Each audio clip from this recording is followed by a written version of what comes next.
নড়বড়ে কাঠের সেতুই ভরসা। কংক্রিটের সেতু তৈরির দাবিতে পূর্ব মেদিনীপুরের নন্দীগ্রাম 2 নম্বর ব্লকের ঘোলপুকুরিয়া এলাকায় বিক্ষোভ। অভিযোগ, মস্তারামপুর মাইতির ঘাটের কাছে হিজলিটাই ঢাল ক্যানালের ওপর একটি অস্থায়ী কাঠের সেতু রয়েছে। নড়বড়ে কাঠের সেতু দিয়ে প্রাণের ঝুঁকি নিয়ে চলছে যাতায়াত। এই সেতুই একমাত্র ভরসা গ্রামবাসীদের, ভ্রুক্ষেপ নেই প্রশাসনের। কংক্রিটের সেতুর দাবিতে রেয়াপাড়া থেকে তল্লার ব্রিজ পর্যন্ত রাজ্য সড়কের কাছে পথ অবরোধ করে বিক্ষোভ গ্রামবাসীদের। টায়ার জ্বালিয়ে বিক্ষোভ দেখান তারা। ঘটনাস্থলে পৌঁছায় পুলিশ। আমাদের যে অসুস্থ হয়, গাড়িও বেরোতে পারছে না, কিছু না। আমরা সব সময় আমরা পিছিয়ে আছি। কেন, কি কারণে? আমাদের উপর মহল পর্যন্ত আমরা সবকিছু পাঠিয়েছি, আমাদের কিছু আশ্রয় দেয়। আমাদের জন্ম থেকে দেখে আছি কাঠের সেতু বছরে 7 বার করে ভাঙে, সামান্য ভাবে রিপেয়ারিং হয়।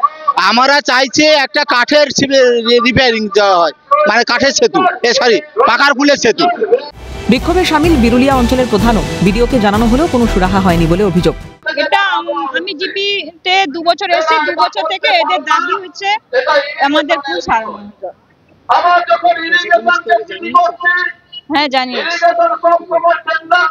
ভিডিওকে জানিয়েছি, ভিডিও হচ্ছে আশ্বাস দিয়েছিল, কিন্তু এখন বলছে আমি পারব।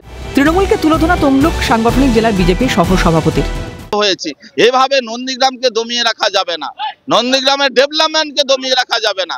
ব্যাপার হলো ইরিগেশনের জায়গা অঞ্চল করতে পারবে না, ইরিগেশনের জায়গা বিডিও করতে পারবে না, তাহলে ইরিগেশনকে দিয়ে করে দাও। ইরিগেশন বলতে সামার সিজনে করে দেবো। যেহেতু নন্দীগ্রাম বিজেপির শক্ত ঘাঁটি, তাই বিজেপিকে হ্যারাস করার জন্য, বদনাম করার জন্য এই নোংরা রাজনীতি। পাল্টা সুর ছড়িয়েছে তৃণমূল। এই এলাকাটি বিজেপির দখলে, তাই নিজেদের দায় এড়ানোর জন্য রাজ্য সরকার ও তৃণমূলের উপর দায় চাপাচ্ছে বিজেপি। দাবি নন্দীগ্রামের যুব তৃণমূল কংগ্রেসের সভাপতি।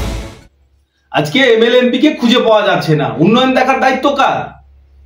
এই এলাকার যারা জনপ্রতিনিধি আছে, আজকে নিজেদের দায় এড়ানোর জন্য রাজ্য সরকারের উপরে দায়ী করছে, তৃণমূলের উপরে দায়ী করছে। সর্বোপরি এরা দিনের শেষে মমতা বন্দ্যোপাধ্যায়ের উপর আস্থা রাখছে। সেতু তৈরির দাবিকে কেন্দ্র করে শাসক বিরোধী তরজা শুরু। এখন দেখার কতদিনে সেতু নির্মাণ হয়। আমরা জানলাম দীর্ঘদিন ধরে কিন্তু প্রশাসনের দ্বারস্থ হয়েছে গ্রামবাসীরা। কোন রকম ভাবে কিন্তু তাদের এই যে কথা, তাদের কথা কর্ণপাত করেনি প্রশাসনের পক্ষ থেকে। তাই তারা বাধ্য হয়ে কিন্তু আজকে এই পথ অবরোধে সামিল হয়েছে। নন্দীগ্রাম থেকে রমেন মাইতি, ক্যালকাটা নিউজ।